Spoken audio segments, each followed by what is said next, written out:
Abby dikaruniai 2 orang anak lagi. Berbeda dengan Alex, Tam Chuk Wan dikenal sebagai pria pekerja keras, baik hati, dan sangat penyayang. Di keluarga barunya itu, Abby sangat dicintai oleh kedua mertuanya. Hubungan mereka sangatlah dekat. Di sisi lain, meski telah memiliki pasangan baru, Abby yang memang dikenal baik hati, tetap memberikan nafkah untuk sang mantan suami. Bahkan ia memberikan sejumlah uang agar Alex bisa membeli rumah pribadinya sendiri. Tak hanya itu saja, Abby juga membeli sebuah apartemen mewah di daerah elit Kadori Hill untuk keluarga Alex tempati. Apartemen tersebut dibeli pada bulan Juli tahun 2019 atas nama mantan mertuanya yaitu Kawong. Semua track record pembayaran properti tersebut tercatat rapi dengan menggunakan uang Abby. Tak butuh waktu lama, pada bulan Oktober di tahun yang sama, wanita itu berhasil melunasi apartemen tersebut. Namun menurut beberapa sumber, Abby sengaja melakukan hal ini karena wanita itu telah memiliki properti lain, sehingga jika properti yang di Kadori Hill menggunakan namanya, maka beban pajak yang harus ditanggungnya menjadi besar. Lalu pada akhir tahun 2022, Abby memiliki ide untuk menjual apartemennya tersebut mengingat harganya yang kini sudah beranjak naik. Ibu 4 anak ini meminta masukan kepada penasihat hukum. Sang pengacara memberitahu bahwa Abby bisa melakukan penjualan meski apartemen atas nama orang lain, asalkan ia punya cukup bukti bahwa pembayaran memang dilakukan olehnya sendiri. Abby pun mulai melibatkan agen real estate untuk mencari pembeli potensial. Namun di sisi lain, keputusan penjualan tersebut dikecam oleh keluarga Alex, termasuk sang mantan ibu mertua bernama Jenny Lee. Meskipun Abby sebenarnya telah menyiapkan apartemen lain untuk mereka tempati, tetap saja keluarga Alex menolak itu semua. Permasalahan jual beli properti ini membuat hubungan Abby dan sang mantan mertua menjadi renggang. Suatu hari salah satu supir tiba-tiba mengundurkan diri.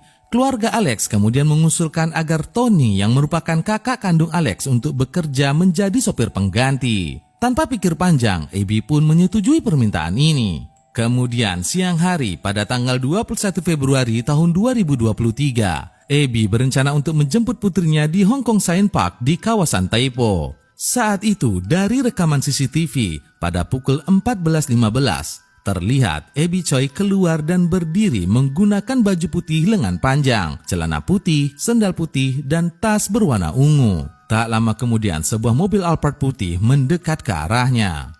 Beberapa jam berlalu, Abby tak kunjung sampai di Hong Kong Science Park. Pihak dari keluarga Abby pun merasa sangat khawatir dan segera melaporkan kejadian ini ke kantor polisi. Para petugas meresponnya dengan sangat cepat dan tentunya orang pertama yang dimintai keterangan adalah si Tony. Keesokan harinya ketika diinterogasi, Tony berkata bahwa ia diminta untuk menjemput Abby dan mengantarkannya ke taman. Namun di pertengahan jalan, wanita itu tiba-tiba saja turun dari mobil. Mendengar keterangan ini, tentu saja pihak kepolisian merasa pernyataan tersebut sangat aneh dan tidak dapat dibuktikan kebenarannya. Karena faktanya, dashcam yang ada di mobil Alphard itu telah dihancurkan dengan sengaja oleh seseorang. Untuk penyelidikan lebih lanjut, akhirnya polisi pun menahan Anthony. Dari rekaman CCTV lainnya, pihak berwenang menemukan fakta bahwa pada pukul 15.12 terlihat 2 Alphard putih melaju menuju ke sebuah rumah di desa Lung Mei.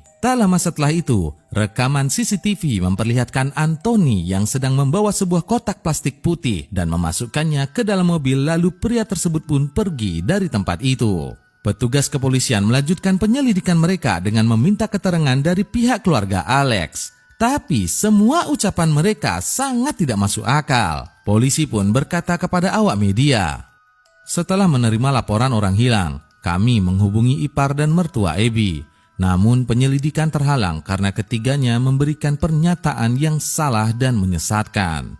Lalu pada tanggal 24 Februari, setelah mendapatkan petunjuk yang sangat kuat, polisi pun menggerebek rumah di desa Lung Mei tersebut. Sesampainya di sana, petugas melihat dinding dan lantai rumah ditutupi dengan menggunakan terpal plastik. Polisi juga menemukan mesin penggilingan daging, gergaji listrik, 2 panci berukuran cukup besar, 2 mesin penghalus daging, palu, face shield, jas hujan berwarna hitam, tas, KTP, dan kartu kredit milik Abby. Saat memeriksa sebuah kulkas, bulu kuduk polisi yang melakukan pemeriksaan langsung berdiri. Di sana mereka melihat potongan kaki Abby. Namun bagian lain seperti kepala, badan, dan tangannya belum ditemukan. Di parkiran rumah, polisi juga melihat mobil Alphard yang sama persis dengan mobil yang terekam di CCTV. Setelah diperiksa, banyak ceceran noda merah di